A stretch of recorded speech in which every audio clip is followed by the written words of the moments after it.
The Mario universe is filled to the brim with countless colorful characters, tossing more new faces into the mix with almost every new game. As time goes on, it is only natural that some of these characters fade into the background, turn to dust, and disappear with the wind.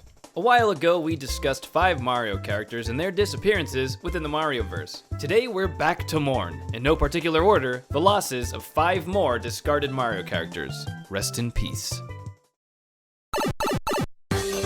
If you're thinking, MC BALLYHOO? Then you've never played Mario Party 8, where this intriguing character acted as one-time host for this installment of the deteriorating franchise. The Master of Catastrophes BALLYHOO is the mysterious creature with the beady yellow eyes, while the hat atop his head is a separate entity known as Big Top, a fashionable head covering cursed with living and breathing. The two are inseparable, however, even when entering the afterlife, as neither has been seen since. In fact, it seems as though the pair were the last original hosts of any Mario Party game. Each installment has had a host, but how many of them have stuck?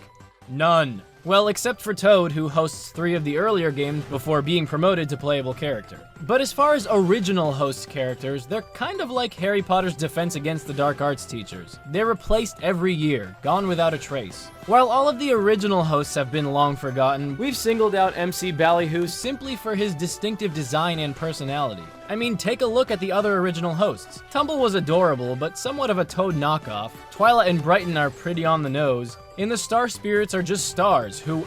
Oh wait, these guys were in the original Paper Mario? Cool. It's too bad they caught the curse of the party host after just 1 gig.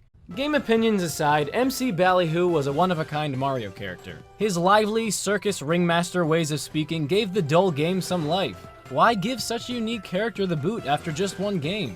You know, uncovering the curse of the Mario Party hosts could make for an interesting solo mode in a new Mario Party game if you ask me. Yes, technically, he is Bowser Jr., but that doesn't take away from the fact that he hasn't been utilized in any real way since Super Mario Sunshine. Well, aside from a cameo in Mario Golf years ago, and his lousy final smash in Super Smash Bros. But even there, I'm convinced that that's just his corpse. Bowser Jr. may be very much alive, but his alter ego has seemingly kicked the bucket.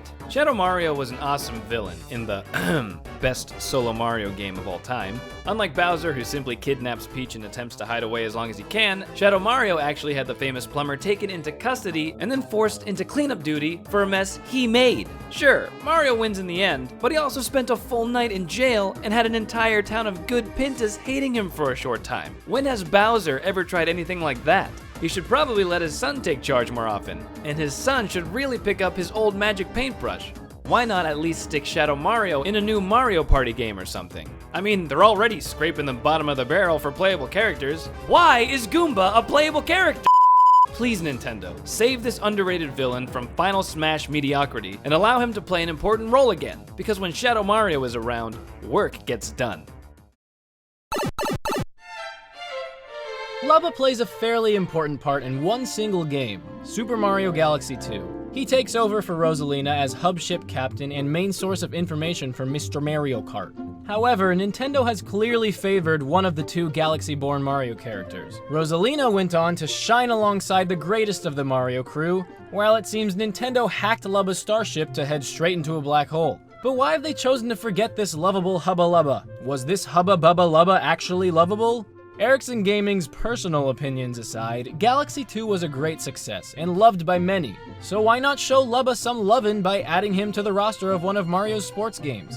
I mean, really, look at Mario Tennis Aces. We've got Spike and Chain Chomp, 2 smaller enemies in the Marioverse, who admittedly are great fun to play as, but were they really more practical than someone like Lubba? This jolly purple Luma, the only Luma of this size and shape, mind you, acted as a decent guide for Mario in Super Mario Galaxy 2. He really didn't do anything to deserve to walk the plank. But in the end, I suppose he just wasn't as memorable as other Galaxy characters, and in turn, wouldn't have had a place in other Mario games that followed. Also, he kinda looks like Patrick Star. Maybe their resemblance had something to do with it. No! This is Patrick!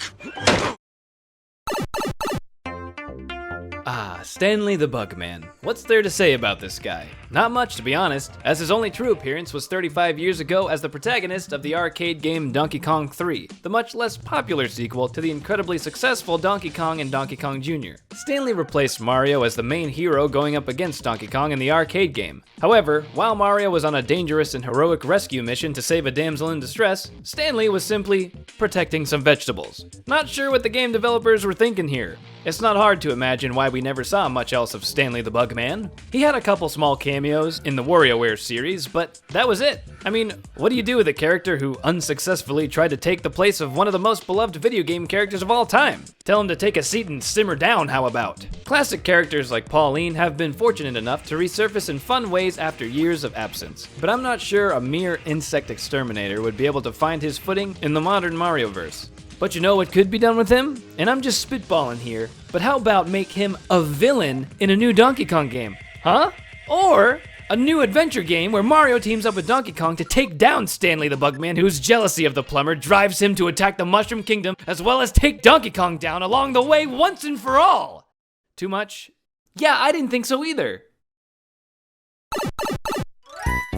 Okay, so technically Baby Wario couldn't have croaked if he grows up to be Wario himself, but seeing as there are other baby characters that exist in the same time as their older selves, I think it's safe to assume that the character, Baby Wario, is no longer with us. I didn't even realize there was a Baby Wario before creating this video. The one and only game he appears in is Yoshi's Island DS, where he shares the screen with several other baby characters. The Yoshi's Island series gave birth to many of the baby characters we know today, but why is Baby Wario the only human baby that hasn't returned since his debut? Baby Mario and Baby Luigi have become regulars in many Mario sports and racing games. But even by Mario Kart 8, we've got Baby Peach, Baby Daisy, Baby Rosalina. Why not include Baby Wario? I've never been a huge fan of the baby characters in general, but come on. He'd honestly be much more interesting, comical, and unique compared to the rest of the babies. No offense to Baby Mario, Baby Luigi, Baby Peach, Baby Daisy, Baby Rosalina.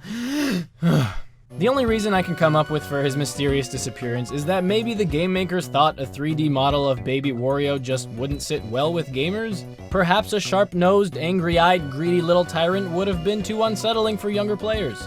Then again, the Marioverse doesn't always shy away from the unsettling.